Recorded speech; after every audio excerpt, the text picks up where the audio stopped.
They shot me 6 times. An Alpharetta woman says police opened fire on her when they came to her home to see if she was suicidal. Now she's telling her story for the first time. Good afternoon, I'm Tracy Hutchins. And I'm Stephanie Fisher. That woman who was shot says police used excessive force. She believes it's all because an Alpharetta officer lost his job for having sex with her on the job. CBS Atlanta's Renee Starzik is in Alpharetta with a story you'll see only here. Amy Bramucci admits she did have a gun in her hand, but she insists Alpharetta police here were out to get her. They were called to her home late last month after a friend reported she might be suicidal. Bramucci says that's when things took a terrible turn.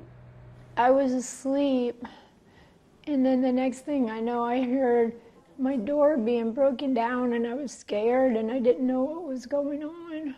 Amy Bramucci shows us the bullet holes in her bedroom wall. Markers indicate Alpharetta police may have fired up to 8 shots at her on the night of September 25th. And there were all these police standing there, and they were telling me that they were going to take me for a psych evaluation. And I kept screaming, "You can't do that." Amy's friend had called police, fearing she was suicidal. She tells us she was on medication and sleeping pills that evening, so she didn't hear officers at the door. When there was no answer, police forced their way in.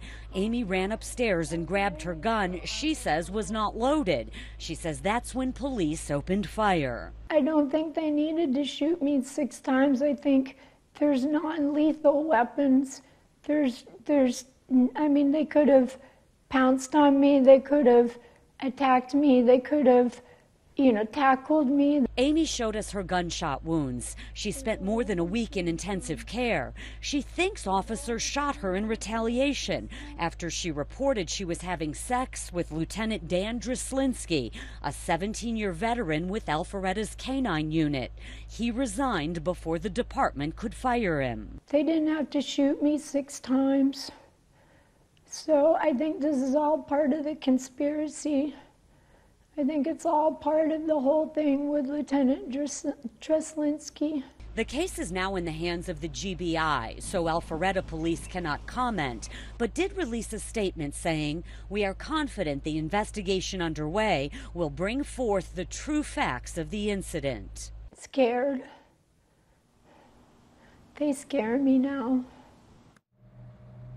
We contacted the GBI today. They cannot comment on the case, but say they are aware of Amy's connection with the Alpharetta department and former Lieutenant Drislinski. The 2 officers who fired their guns last month are on paid leave while this investigation continues.